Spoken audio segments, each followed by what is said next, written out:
नमस्कार ओडिशावासी शुभ संध्या। आज संध्या रही 20टी गुरुत्वपूर्ण खबर जहां आपण माने केवल 10 मिनिट समय दे देखि परिबे। तबे आपनकर भल पाइबा स्वरूप वीडियोटी गोटे लाइक करी कमेंट रे आपण मानकर जिल्ला ना लिखि देबे जहां फल प्रत्येक दिन आपनकर जिल्लार खबर किछि ना किछि अपडेट पाइ परिबे। तबे आज संध्यार कोन गुरुत्वपूर्ण खबर अछि चलन तापर नजर पकाइबा। आजिठारु सुभद्रा शक्ति मेला आरंभ हैला। मार्च 2 पर्यंत जनता मैदान में सुभद्रा शक्ति मेला अनुष्ठित हेबो बोली उपमुख्यमंत्री प्रभाती परिडा मिशन शक्ति भवन रे सांबादिक सम्मेलन रे घोषणा करिसंती। से कहिसं जे राज्य रे प्रथम थर पई सुभद्रा शक्ति मेला आयोजन करा जायछि। एथिरे स्वयं सहायक गोष्ठी एवं उत्पादक गोष्ठी द्वारा 300 स्टॉल व्यवस्था मध्य करा जायछि। 9 दिनिया प्रदर्शनी रे हस्तशिल्प एवं जैविक उपधार रे विविध सामग्री मध्य बिक्री हेबो। मुख्यमंत्री मोहन चरण माझी एहाको उद्घाटन करिवे। हस्तशिल्प टेराकोटा बाउंस शिल्प हस्ततंत्र घरोई सामग्री स्वास्थ्य वेलनेस उत्पाद जैविक खाद्य मसला मिलेट एवं विभिन्न प्रकार उच्च गुणवत्ता दीर्घस्थायी उत्पाद प्रदर्शित हेबो।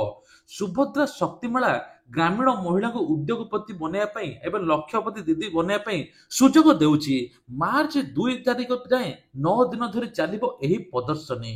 तेबे आज 73तम राज्य पुलिस एथलेटिक चैंपियनशिप रो शुभारंभ होईची। 797 खेलाड़ी मध्ये शामिल होईचंती। गोविंदा निर्देशक पी कोचे अनुष्ठानिक भाव शनिवार दिन एहार उद्घाटन आज करिचंती। तबे खेल परस्पर मध्य बंधुता स्थापन करिवो। एभली चैंपियनशिप पुलिस कर्मचारी आत्मविश्वास वृद्धि करिवो, अनुशासन तथा कर्तव्य प्रति उत्सर्गीकृत करिवो बोली कुहा जाउची। मो बस को नै कि पुणी आउ गोटे बड़ खबर। मो बस रे लागिला निया, भयभीत होई गेले लोक। तेबे मो बस रे निया लागी गाड़ी बाहरी धुआं। भयभीत होई झरका पटे बाहरी यात्री, किंतु झरका से समय खोली नथिला। किछि समय पर झरका खोलिला। पाखापाखि 30 जन रु अधिक लोक झरका पटे मते डेइथिले।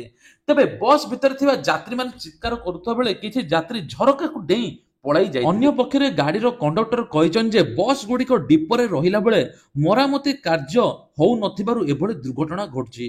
भाग्यवशतः आज काहार किछि क्षति होई नै। तबे राज्य रे एबे वर्षा जारी रहिछि। 9टी जिल्ला को पाणीपाग विभाग रो ऑरेंज वार्निंग जारी। वर्षा घड़घड़ी हेबो बोली 9टी जिल्ला को ऑरेंज वार्निंग मध्ये होईछि। तबे कुहा जाउछि जे केउझर, ढेंकानाल, जाजपुर, केन्द्रापड़ा, भद्रक, बालेश्वर, मयूरभंज, सुंदरगढ़, झारसुगुड़ा एथि पई 13टी मध्ये अन्य जिल्ला को मध्ये येलो वार्निंग जारी करथिला पाणीपाग विभाग। तबे 24 घंटा भितर एई 9टी खास करी जिल्ला रे प्रबल अति प्रबल वर्षा हेबो। 50 रु 60 परिमाणर बेगर मध्ये पवन बोहियो बोली कुहा जाउछि। आ सेपटे मध्ये वर्षा पई कि एपटे कटक रे माल गोदाम रे पानी भरी रहिछि। बसंत ऋतु रे काल बैशाख भली वर्षा हेउतवार कटक बासी नयंत होई गेलनी। तबे कुआ जाउछि जे माल गोदाम रे डाली चाउल चूड़ा सोयाबडी तेल टीण रे सब पानी पसि जाइछि। हठात पानी माडी आसीबारु बाहर थिबा खाद्य सामग्री अल्प समय भितर स्थानांतर करिबा व्यवसाय पर संभव हेलानी। जा फल माल गोदाम रे एभरी पानी पसा परे माल गोदाम बणिक संघ पक्षरु तीव्र असंतोष प्रकाश पाइछि। कॉपी देबाकू टंका आदाय सहयोग कलेनी तातिले परीक्षार्थी। राज्य में आरंभ होईछि मैट्रिक परीक्षा। सूचना रूपे परीक्षा सहित कॉपी रोकिया पे माध्यमिक शिक्षा बोर्ड बीएससी पक्षरु विभिन्न पदक्षेप निया जायछि। एहारि मध्ये मैट्रिक परीक्षार कॉपी जोगाई दे जायतिबा बालेश्वर बड़ ठकेई होइता देखिबाकू मिलिछि। तबे व्यक्ति जनक प्रतिश्रुति देइथिले परीक्षार्थी को पिछा 1000 टंका लेखाय नैथिले। परीक्षार्थी 60 जन को टंका आदाय होइतिला। हेले परीक्षा रे केही सहयोग कलेन भी कॉपी दिया गलानी, जाहाकु नै कि तुम्बी तोफान होइतिला। तबे प्रतारणकारी छात्र मानक उत्तर खाता दान प्रदान करिबारे विफल हेबा परिस्थिति खबर आछि। परीक्षार प्रथम दिन क्रोधित छात्र सेमानक अभिभावक सहित ठकଙ୍କ सह मुहामुही मध्ये होइतिले। खबर पाई पुलिस घटनास्थल पहुंची संदिग्ध व्यक्ति गिरफ्त करिछि। ठकेई विषय अधिक विवरणी उन्मोचन करिया पे वर्तमान मध्ये तदंत चलिछि। बापा मां छेउंड आर्थिक दुर्बल पुओ झियक गण विवाह सजा होइछि। मंडप तैयारी होइछि एकाधिक विवाह वेदी।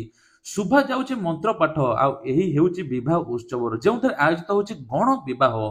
तेबे कुआ जाउछि जेएसडब्ल्यू कंपनी भितर आयोजित होइतिला एही गण विवाह। कंपनी तार सीएसआर बा एक्टिविटी रे एभली महत्व कार्य करिवार आकांक्षा लेडीज क्लब पक्षरु कुआ जाइछि।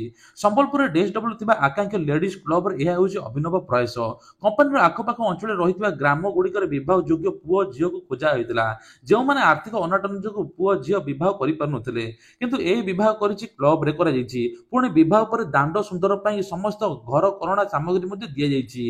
एही विवाह उक्त क्लब दीर्घ 2 मासरु चेष्टा करी जारी रखुतिले। तेबे एभली मध्ये होइछि 20 जोड़ा दंपति को वैवाहिक जीवन रे आदौ प्रभु को एक भिन्न परिवेश रे उत्साहर सह पालन कराଯାଇଛି ଯାହା ବଡ଼ ବଡ଼ ଲୋକଙ୍କର ଆଶୀର୍ବାଦ ମଧ୍ୟ ରହିଛି।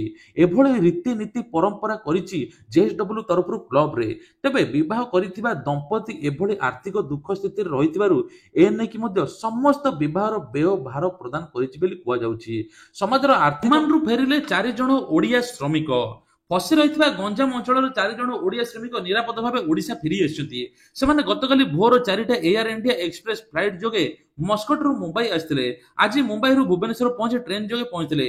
ଏଥିପାଇଁ ମୁଖ୍ୟମନ୍ତ୍ରୀ ମୋହନ ଚରଣ ମାଝୀ, ବୈଦେଶିକ ବ୍ୟାପାର ମନ୍ତ୍ରୀ ଡକ୍ଟର ଏସ୍ ଜୟଶଙ୍କର ଏବଂ ଓମାନରେ ଥିବା ଭାରତୀୟ ଦୂତାବାସର ଧନ୍ୟବାଦ ମଧ୍ୟ ଅର୍ପଣ କରିଛନ୍ତି। ତେବେ ଆଉ ଗୋଟେ ମଧ୍ୟ ବଡ଼ ଖବର, ସେନା କର୍ମଚାରୀଙ୍କ ଘରୁ ଲୁଟ୍, ତାଲା ଭାଙ୍ଗି ନେଇଗଲେ 10 ଲକ୍ଷ ଟଙ୍କାର ସୁନା ଅଳଙ୍କାର, ରୂପା ଅଳଙ୍କାର। ବାଲେଶ୍ୱର ଜିଲ୍ଲାର ଖଇରା ଅନ୍ତର୍ଗତ ମଠ ନୂଆ ଗାଁର ସେନା କର୍ମଚାରୀ ରାଜେଶ ସିଂହଳଙ୍କ ଘରୁ ଲୁଟ୍ ହୋଇଛି, ଯାହା ସମସ୍ତଙ୍କୁ ଆଶ୍ଚର୍ଯ୍ୟ କରିଛି। ଖୋଦ୍ ସେନାଙ୍କ ଘରୁ ଚୋରି ହୋଇଛି, ଏହା ସମସ୍ତଙ୍କୁ ମଧ୍ୟ ଆଶ୍ଚର୍ଯ୍ୟ କରିଛି। ତେବେ ଏବେ ଚୋର ଏବଂ ଲୁଟେରା ମାନେ ମାତିଛନ୍ତି ମନ୍ଦିର ଏବଂ ବିଭିନ୍ନ ପ୍ରକାର ଘର, ଯୋଉ ଘରେ କେହି ଲୋକ ରହୁନଥିବେ। ତେବେ ଜାମ୍ମୁ କାଶ୍ମୀରରେ ରାଜେଶ ସିଂହଳ କାର୍ଯ୍ୟରତ ଅଛନ୍ତି। ଏପଟେ ଘରେ ଖାଲି ସ୍ତ୍ରୀ ଲୋକ ଅଛନ୍ତି, ଯାହାର ଆଶାର ଏବେ ଆଡା ଜମାଇଥିଲେ ଲୁଟେରା, ଆଉ ସବୁ କିଛି ଲୁଟ୍ କରି ନେଇଯାଇଥିଲେ। ଲୁହା ଶାବଳ ଭୁଜାଲି ଛାଡି ପଳାଇଥିବା ବୋଲି ଜବତ କରିଛି ପୋଲିସ। ଆସୁଛି ମହାଶିବରାତ୍ରି, ସଜେଇ ହେଉଛି ଏକାମ୍ର କ୍ଷେତ୍ର। ଆଉ ମାତ୍ର 4 ଦିନ ପରେ ପବିତ୍ର ମହାଶିବରାତ୍ରି, ଏଥିପାଇଁ ସଜେଇ ହୋଇଛି ଏକାମ୍ର କ୍ଷେତ୍ର। ଶ୍ରୀ ଲିଙ୍ଗରାଜଙ୍କ ମନ୍ଦିର ସମେତ ଅନ୍ୟାନ୍ୟ ଶୈବ ପୀଠରେ ଚାଲିଛି ପ୍ରସ୍ତୁତି। ପ୍ରାୟ ଅଧିକାଂଶ ପୀଠରେ ରଙ୍ଗ ସଫେଇ କାର୍ଯ୍ୟ ଚାଲିଛି। ଶ୍ରୀ ଲିଙ୍ଗରାଜ ମନ୍ଦିରରେ ଧାଡି ଦର୍ଶନ ପାଇଁ ଉଭୟ ଓବିସି ଏବଂ ପୂର୍ତ୍ତ ବିଭାଗ ଲୁହା ବ୍ୟାରିକେଡ୍ ମଧ୍ୟ କରିଛନ୍ତି। ତେବେ କୁହାଯାଉଛି ରାତି 10ଟାରେ ଏଥର ଦୀପ ମଧ୍ୟ ଉଠିବ। ଏ ନେଇକି ଭକ୍ତଙ୍କ ମଧ୍ୟରେ ଲାଗିଛି ମଧ୍ୟ ଭିଡ, ଯାହାଫଳରେ ଏବେଠୁ ମଧ୍ୟ ଲିଙ୍ଗରାଜ ମନ୍ଦିରରେ ଭିଡ ଦେଖିବାକୁ ମିଳିଛି। ତେବେ ଏପଟେ କନ୍ୟା ବିବାହ ପାଇଁ କି ବଢିବ ବ୍ୟୟ ବରାଦ। ଓଡ଼ିଶା ବଜେଟ୍ 2025-26 ଉପସ୍ଥାପନ ସମୟରେ ରାଜ୍ୟ ସରକାର କନ୍ୟା ବିବାହ ପାଇଁ ଏକ ବଡ଼ ଯୋଜନା ଘୋଷଣା କରିଥିଲେ। ଏହି ଯୋଜନା ମାଧ୍ୟମରେ ସରକାର ଗରିବ ବାପା ମାଙ୍କର ଝିଅ ବିବାହ କରିବେ। ତେବେ ଏଥିପାଇଁ 12 କୋଟିର ବ୍ୟୟ ବରାଦ ରହିଛି। ଏହି ଯୋଜନାକୁ ବିରୋଧୀ ଦଳ ପରୋକ୍ଷରେ ପ୍ରଶଂସା ମଧ୍ୟ କରିଛନ୍ତି, କରିଥିବା ବେଳେ କମ୍ ବ୍ୟୟ ବରାଦ ନେଇ ଅସନ୍ତୋଷ ମଧ୍ୟ ପ୍ରକାଶ କରିଛନ୍ତି। ତେବେ ସରକାର ଏ ନେଇକି ମଧ୍ୟ ଅଧିକ ବ୍ୟୟ ବରାଦ ବଢାଇବେ ବୋଲି କୁହାଯାଉଛି। ସେପଟେ ଜଗନ୍ନାଥ ମୋ ଦର୍ଶନ ମଧ୍ୟ ଯୋଜନା ଆରମ୍ଭ ହୋଇଛି, ଯାହାଫଳରେ ଜଗନ୍ନାଥଙ୍କ ଦର୍ଶନ ସହିତ ଅବଢା ମଧ୍ୟ ମାଗଣାରେ ଖାଇବେ ବୋଲି ସରକାର ମଧ୍ୟ କହିଛନ୍ତି। ଏହି ବାବଦରେ 30 କୋଟି ଟଙ୍କା ମଧ୍ୟ ବ୍ୟୟ ବରାଦ ହୋଇଛି। ମଧ୍ୟ ବଡ଼ ଖବର, ଝାଡୁ କରୁ କରୁ ହଠାତ୍ ଖସିଲା ତାଜା, ଚମକି ପଡ଼ିଲେ ଅଙ୍ଗନବାଡି ପାଚିକା। ଆଉ କିଛି ସମୟ ପରେ ଜୀବନ ମଧ୍ୟ ଚାଲି ଯାଇଥାନ୍ତା। ଯେଉଁ ସ୍ଥାନରେ ପିଲାଙ୍କ ଭବିଷ୍ୟତ ଗଢ଼ା ଯାଉଛି, ସେହି ଘରର ଅବସ୍ଥା ଶୋଚନୀୟ ହୋଇ ରହିଛି। ତେବେ ସରକାରକୁ ଅନୁରୋଧ, ଏଭଳି ଘରକୁ ଲୋକମାନେ ଦେଖନ୍ତୁ ଏବଂ ସରକାର ମଧ୍ୟ ବୁଝନ୍ତୁ। କେଉଁଝର ନରସିଂହପୁର ସ୍ଥିତ ଅଙ୍ଗନବାଡି କେନ୍ଦ୍ରରେ ତାଜା ଖସିବା ପରେ ସମସ୍ତଙ୍କ ମନରେ ଭୟ ଖେଳାଇଛି। ଅଳ୍ପକେ ବର୍ତ୍ତି ଯାଇଛନ୍ତି କୋମଳମତି ଶିଶୁ। କେଉଁଝର ସଦର ବ୍ଲକ ଅନ୍ତର୍ଗତ ନୂଆଗାଁ ପଞ୍ଚାୟତ ନରସିଂହପୁର ଅଙ୍ଗନବାଡିର ତାଜା ସିମେଣ୍ଟ ଖସି ତଳେ ଖଣ୍ଡ ଖଣ୍ଡ ହୋଇ ପଡିଛି। ଦେଖନ୍ତୁ ଏହି ଦୃଶ୍ୟ ଦେଖିଲେ ମଧ୍ୟ ଭୟ ଲାଗୁଛି। ଭୁଶୁଡି ପଡିଲା ନିର୍ମାଣାଧୀନ ଟନେଲ, 30 ଜଣ ଫସିଥିବା ଆଶଙ୍କା। ତେବେ ତେଲେଙ୍ଗାନାରେ ଏବେ ଏଭଳି ଘଟଣା ଘଟିଛି। କୁହାଯାଉଛି ଯେ 30 ଜଣ ଶ୍ରମିକ ମଧ୍ୟ ଫସି ଯାଇଛନ୍ତି। 14 କିଲୋମିଟର ଦମଲ ପେଣ୍ଡଠାରେ ଟନେଲ ଭୁଶୁଡି ପଡିଥିଲା। ଟନେଲ ଖୋଳା କାମରେ ଶ୍ରମିକମାନେ ନିୟୋଜିତ ଥିବା ବେଳେ ହଠାତ୍ 3 ମିଟର ଲମ୍ବ ଅଞ୍ଚଳ ଭୁଶୁଡି ପଡିଥିଲା। ଫସି ରହିଥିବା 30 ଜଣ ଲୋକଙ୍କୁ ଏବେ ଉଦ୍ଧାର କାର୍ଯ୍ୟ ଚାଲିଛି। ବକେୟ ଦରମା ପାଇଲେ ଓଡ଼ିଶା ଶିକ୍ଷକ, ଦରମା ଦେବାକୁ ସିଧା ବ୍ୟାଙ୍କକୁ ନିର୍ଦ୍ଦେଶ ଦେଇଥିଲେ ଆଇଏଏସ୍ ଏବଂ ଅନନ୍ୟା। ତେବେ କୁହାଯାଉଛି ଯେ ବଲାଙ୍ଗୀର ଜିଲ୍ଲାର ଜଣେ ସରକାରୀ ସ୍କୁଲ 3 ମାସ ଧରି ଦରମା ପାଇନଥିବା ବେଳେ ଶ୍ରମିକ ଭାବରେ କାମ କରିବାକୁ ଛୁଟି ମାଗିଥିଲେ। ଏହା କରା ପରେ ଏବେ ରାଜ୍ୟ ସରକାର ପକ୍ଷରୁ ବଡ଼ ପଦକ୍ଷେପ ନିଆଯାଇଛି। ବକେୟ ଦରମା ମଧ୍ୟ ଶିକ୍ଷକମାନଙ୍କୁ ମିଳିଛି।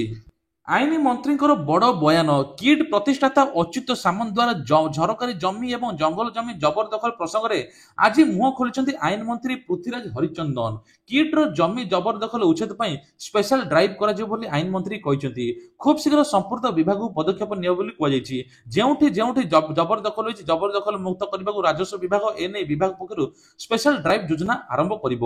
ତେବେ ପ୍ରକାଶ ଥାଉ କି କିଛି ଦିନ ପୂର୍ବରୁ ବିଧାନସଭାରେ ଉତ୍ତର ରଖିଥିଲେ ମଧ୍ୟ ମନ୍ତ୍ରୀ, ଯେଉଁଦିନ ଜମି ଅବରୋଧ ହୋଇଛି ତାର ବ୍ୟବସାୟିକ ଉଦ୍ଦେଶ୍ୟରେ ବେଆଇନ ଭାବେ ଜବରଦଖଲ ହେଉଛି ଏବଂ ସେ ବାବଦରେ କାର୍ଯ୍ୟାନୁଷ୍ଠାନ ନିଆଯିବ ବୋଲି ଏପଟେ ମନ୍ତ୍ରୀ ମଧ୍ୟ କହିଛନ୍ତି। ଚିନ୍ତା କରନି, ଋଣ ଭାର କମାଇବୁ, ଏଭଳି କହିଛନ୍ତି ମୁଖ୍ୟମନ୍ତ୍ରୀ।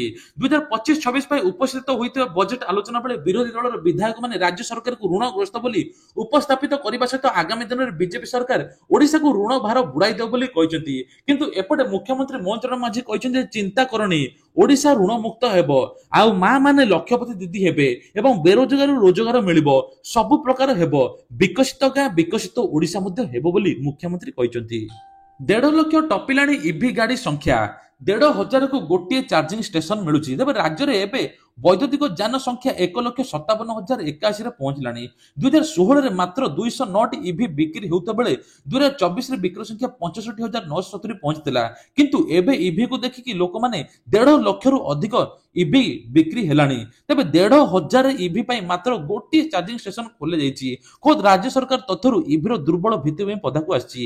ତେବେ ରାଜ୍ୟ ସରକାର ମୁତାବକ ଏବେ 41,982ଟି ଇଭି ଖୋର୍ଦ୍ଧାରେ ପଞ୍ଜୀକୃତ ହୋଇଛି। 36,577ଟି 2 ଚକିଆ ଏବଂ 21,091ଟି 3 ଚକିଆ 132ଟି 4 ଚକିଆ ବ୍ୟାଟେରୀ ଚାଳିତ ଯାନ ଜିଲ୍ଲାରେ ମଧ୍ୟ ଗଡୁଛି। ତେବେ କୁହାଯାଉଛି ଏ ନେଇକି ଚାର୍ଜିଂ ଷ୍ଟେସନ ଖୁବ୍ ଜଲ୍ଦି ଆରମ୍ଭ ହେବ। ଚାର୍ଜିଂ ଷ୍ଟେସନ ଆରମ୍ଭ ହେଲେ ଆହୁରି ମଧ୍ୟ ବିକ୍ରି ବଢିବ। ବାଜରାରୁ ପ୍ରସ୍ତୁତ ହେବ ମଦ। ରାଜ୍ୟ ଅବକାରୀ ନୀତି ବୈଠକରେ ନିଷ୍ପତ୍ତି ନେଇଛନ୍ତି। ମାଣ୍ଡିଆ ବାଜରାରୁ ତିଆରି ହେବ ମଦ। ମହୁଲ ଫୁଲରୁ ଉତ୍ତମ ମାନର ଫ୍ଲେଭର ଯୁକ୍ତ ମଦ ପ୍ରସ୍ତୁତ ପାଇଁ ରାଜ୍ୟରେ ବିକ୍ରି ହେବ ବୋଲି କୁହାଯାଉଛି। ରାଜ୍ୟ ଅବକାରୀ ନୀତି 2025-26 ପ୍ରଣୟନ ପାଇଁ ଚିଠା ପ୍ରସ୍ତାବ ଉପରେ ଆଲୋଚନା ପରେ ଏହି ସୂଚନା ଦେଇଛନ୍ତି ଅବକାରୀ ମନ୍ତ୍ରୀ ପୃଥ୍ୱୀରାଜ ହରିଚନ୍ଦନ। ରାଜ୍ୟରେ ଅତିଥି ଭବନରେ ଆୟୋଜିତ ଏହି ବୈଠକରେ ଶ୍ରୀ ଚନ୍ଦନ କହିଛନ୍ତି ଯେ ଦେଶର ପ୍ରଥମ ରାଜ୍ୟ ହେବ ଓଡ଼ିଶା ମିଲେଟ୍ ୱାଇନ୍ ପ୍ରସ୍ତୁତ କରିବ। ରାଜ୍ୟରେ ଏକ ସ୍ୱଚ୍ଛ ଅବକାରୀ ନୀତି ଗ୍ରହଣ କରିବା ସରକାର ପଦକ୍ଷେପ ମଧ୍ୟ ନେବ। ସମ୍ପୃକ୍ତ ଅଂଶୀଦାରଙ୍କ ସମେତ ରାଜ୍ୟବାସୀ ଉପକୃତ ହୋଇପାରିବେ ବୋଲି ବ୍ୟବସ୍ଥା ମଧ୍ୟ କରାଯାଇଛି।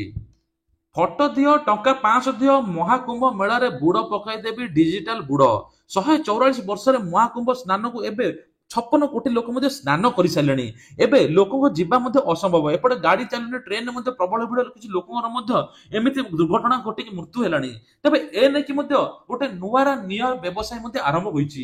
ହ୍ୱାଟ୍ସଆପରେ ଫଟୋ ଏବଂ ଟଙ୍କା ମଧ୍ୟ ପଠାଅ, ଯାହାଫଳରେ ଆପଣଙ୍କର ଫଟୋ ବୁଡ଼ ପକାଇଦେବେ, ଆପଣଙ୍କର ମଧ୍ୟ ସବୁ ପାପ କ୍ଷୟ ହୋଇଯିବ। ଏଭଳି ମଧ୍ୟ କିଛି ବ୍ୟବସାୟ କରୁଛନ୍ତି। ଏ ନେଇକି ମଧ୍ୟ କୌଣସି ପ୍ରକାର ପ୍ରତିକ୍ରିୟା ଆସିନି ବାବା ମାନଙ୍କର। ମହାକୁମ୍ଭରେ ଯୋଗ ଦେବା ପାଇଁ ଟ୍ରେନ ବସରେ ପ୍ରବଳ ଭିଡ଼ ଜମିଥିବାରୁ ଏଭଳି ନୂତନ ବ୍ୟବସାୟ ଆରମ୍ଭ କରିଛନ୍ତି ବୋଲି କୁହାଯାଉଛି। ଡିଜିଟାଲ ସ୍ନାନ। ରାଗିଗଲେ କେନ୍ଦ୍ରମନ୍ତ୍ରୀ, କ୍ଷମା ମାଗିଲା ଏୟାର ଇଣ୍ଡିଆ। ତେବେ କେନ୍ଦ୍ର କୃଷି ମନ୍ତ୍ରୀ ଶିବରାଜ ସିଂ ଚୌହାନ ଅଭିଯୋଗ ପରେ କମ୍ପାନୀ ଏୟାର ଇଣ୍ଡିଆ କ୍ଷମା ପ୍ରାର୍ଥନା କରିଛି। କେନ୍ଦ୍ରମନ୍ତ୍ରୀ ସୋସିଆଲ ମିଡିଆରେ ବିମାନ କମ୍ପାନୀ ବ୍ୟବହାର ଅସନ୍ତୋଷ ପ୍ରକାଶ କରିଥିଲେ। ଶିବରାଜ ଏୟାର ଇଣ୍ଡିଆ ଉପରେ ଉଡ଼ାଣ ସମୟରେ ଏକ ଭଙ୍ଗା ସିଟ୍ ଆଲର୍ଟ କରିଥିଲେ, ଅଭିଯୋଗ ମଧ୍ୟ କରିଥିଲେ। ଏହାପରେ ବିମାନ କମ୍ପାନୀ କେନ୍ଦ୍ରମନ୍ତ୍ରୀଙ୍କୁ ମଧ୍ୟ କ୍ଷମା ମାଗିଛି। ଗୋଟେ ଚିରା ସିଟ୍ରେ ବସିଥିଲା କେନ୍ଦ୍ରମନ୍ତ୍ରୀ। ତେବେ ଏହାର ଫଟୋ ଉଠେଇକି ମଧ୍ୟ ଟ୍ୱିଟ୍ ମଧ୍ୟ କରିଥିଲେ। ଚାମ୍ପିୟନ୍ସ ଟ୍ରଫି ଇତିହାସରେ Bharat Pakistan head to head record. ଆସନ୍ତାକାଲି ଭାରତ ପାକିସ୍ତାନ ମ୍ୟାଚ୍ ମଧ୍ୟ ଅଛି। ଏନେକି ପ୍ରସ୍ତୁତ ମଧ୍ୟ ସମସ୍ତେ।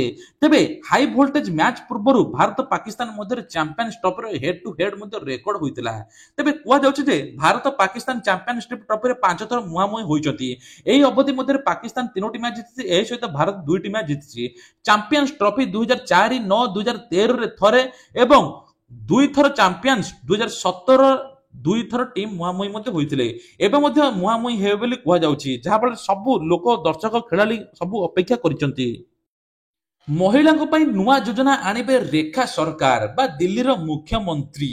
ତେବେ ଦିଲ୍ଲୀ ମୁଖ୍ୟମନ୍ତ୍ରୀ ଶୁକ୍ରବାର ଦିନ ବଡ଼ ପ୍ରଶାସନିକ ଅଦଳ ବଦଳ କରିଛନ୍ତି। ଅଧିକାରୀ କର୍ମଚାରୀଙ୍କ ପାଇଁ ସେମାନଙ୍କର ମୂଳ ବିଭାଗରୁ ରିପୋର୍ଟ ମଧ୍ୟ କରାଯାଇଛି। କୁହାଯାଉଛି ଯେ ମହିଳାଙ୍କୁ 2ଟି ମାଗଣା ଗ୍ୟାସ୍ ମିଳିବ ଏବଂ ମହିଳା ସମ୍ମାନ ଯୋଜନା ମଧ୍ୟ ଲାଗୁ କରାଯିବ, ଯେଉଁଥିରେ ମହିଳାଙ୍କୁ ମାସକୁ 2500 ଟଙ୍କା ମଧ୍ୟ ଯୋଗାଇ ଦିଆଯିବ। ଏନଟିପିସି ରେ ବଡ଼ ନିଯୁକ୍ତି ସୁଯୋଗ। ଚାକିରି ପାଇଁ କରନ୍ତୁ ଆବେଦନ। ମାସକୁ 55,000 ଟଙ୍କା। ନ୍ୟାସନାଲ ଥର୍ମାଲ ପାୱାର କର୍ପୋରେସନ ବା ଏନଟିପିସି ଚାକିରି ଖୋଜୁଥିବା ଯୁବକ ଯୁବତୀଙ୍କ ପାଇଁ ବଢିଆ ସୁଯୋଗ। ଏଥିପାଇଁ ଏନଟିପିସି ଆସିଷ୍ଟାଣ୍ଟ ଏକ୍ଜିକ୍ୟୁଟିଭ ପଦବୀ ଖାଲି ରହିଛି। ତେବେ ଆପଣମାନେ ntpc.co.in ଆବେଦନ ମଧ୍ୟ କରିପାରିବେ। ଆବେଦନ ପାଇଁ ଆପଣଙ୍କୁ 400 ପଦବୀ ମଧ୍ୟ ଖାଲି ରହିଛି। ଆବେଦନ କରିବା ପାଇଁ ଆପଣଙ୍କୁ ମାର୍ଚ୍ଚ 1 ତାରିଖ ପର୍ଯ୍ୟନ୍ତ ଶେଷ ଆବେଦନ ଅଛି। ତା ପୂର୍ବରୁ ଆପଣମାନେ ମଧ୍ୟ ଆବେଦନ କରିପାରିବେ। ତେବେ କୁହାଯାଉଛି ଯେ ଆପଣମାନଙ୍କୁ ଆବେଦନ କରିବା ପାଇଁ ହେଲେ ବୟସ, ଆପଣଙ୍କୁ ଏସଟି ଏସସି ର ପ୍ରାର୍ଥୀଙ୍କ ବୟସ ସୀମା ଛାଡ଼ ମଧ୍ୟ 5 ବର୍ଷ ରହିଛି। ଓବିସି ସିଏନ ଛାଡ଼ 3 ବର୍ଷ ରହିଛି। କିନ୍ତୁ ସର୍ବାଧିକ ବୟସ ଆପଣଙ୍କୁ ରହିଥିବା ଦରକାର 35 ବର୍ଷ। ଷ୍ଟକ୍ ବଜାରରେ ହାହାକାର। ସର୍ବନିମ୍ନ ସ୍ତରକୁ ଖସିଲା ସେନ୍ସେକ୍ସ। ତେବେ ସେୟାର ବଜାର ଗଛ 3 ଦିନ ହେବ ନିମ୍ନମୁଖୀ ହେବାରେ ଲାଗିଛି। ଆମେରିକା ରାଷ୍ଟ୍ରପତି ଡୋନାଲ୍ଡ ଟ୍ରମ୍ପଙ୍କ ଶ୍ଲୁକ ଧମକ ପରେ ଷ୍ଟକ୍ ବଜାର ଅଧିକ ମାତ୍ରାରେ ପ୍ରଭାବିତ ହୋଇଛି। ସେନ୍ସେକ୍ସ, ନିଫ୍ଟି ଏବଂ ଗତ 8 ମାସ ନିମ୍ନ ସ୍ତରକୁ ଖସି ଆସିଛି। ଶୁକ୍ରବାର ଦିନ ସେନ୍ସେକ୍ସ 425 ପଏଣ୍ଟ ହ୍ରାସ ଘଟିଥିଲା, 75,311 ପଏଣ୍ଟରେ ବନ୍ଦ ହୋଇଥିଲା। ସେଭଳି ନିଫ୍ଟି 117 ପଏଣ୍ଟ ଖସିଥିଲା, 22,796 ପଏଣ୍ଟରେ ଖସିଥିଲା। ତେବେ କୁହାଯାଉଛି ଏ ନେଇକି ମଧ୍ୟ 3,450 କୋଟି ଟଙ୍କା ମଧ୍ୟ କ୍ଷତି ହୋଇଛି। ସରି ଆସୁଛି ମହାକୁମ୍ଭ ଛୁଟି ଦିନରେ ଭିଡ ବଢୁଛି ପ୍ରୟାଗରାଜକୁ ଶ୍ରଦ୍ଧାଳୁଙ୍କ ସୁଅ ମଧ୍ୟ ଛୁଟୁଛି। ତେବେ ମହାକୁମ୍ଭର 41 ଦିନ ଆଉ 5 ଦିନ ପରେ ସରିଯିବ ଆଧ୍ୟାତ୍ମିକ ମେଳା ମହାକୁମ୍ଭ। ସାଧୁ ସନ୍ଥ ଯୋଗୀ ଶ୍ରଦ୍ଧାଳୁଙ୍କ ସମାଗମ ସ୍ଥଳୀରେ ଖେଳିଯିବ ଶୂନ୍ୟତା। ହାତରେ ଆଉ ମାତ୍ର କେଇଟା ଦିନ ରହିଥିବାରୁ ମହାକୁମ୍ଭ ଶେଷ ପର୍ଯ୍ୟାୟରେ ପ୍ରବଳ ଭିଡ ଦେଖିବାକୁ ମିଳିଛି। ଲୋକମାନେ ମଧ୍ୟ ହାତ ଛଡା କରୁନାହାନ୍ତି। ଏପଟେ ଟିକଟର ମୂଲ୍ୟ 12 ଗୁଣା ମହଙ୍ଗା ମଧ୍ୟ ହୋଇଛି। ତେବେ ଇଏ ଥିଲା ଆଜିର କିଛିଟା ଦେଶ ବିଦେଶ ରାଜ୍ୟର ଖବର। ଏଇଭଳିଆ ଖବର ପ୍ରତିଦିନ ଦେଖିବା ପାଇଁ ହେଲେ ଚ୍ୟାନେଲକୁ ସବସ୍କ୍ରାଇବ କରିଦେବେ। ଏତେ ସମୟ ଭିଡିଓ ଦେଖିଥିବାରୁ ଆପଣମାନଙ୍କୁ ବହୁତ ବହୁତ ଧନ୍ୟବାଦ।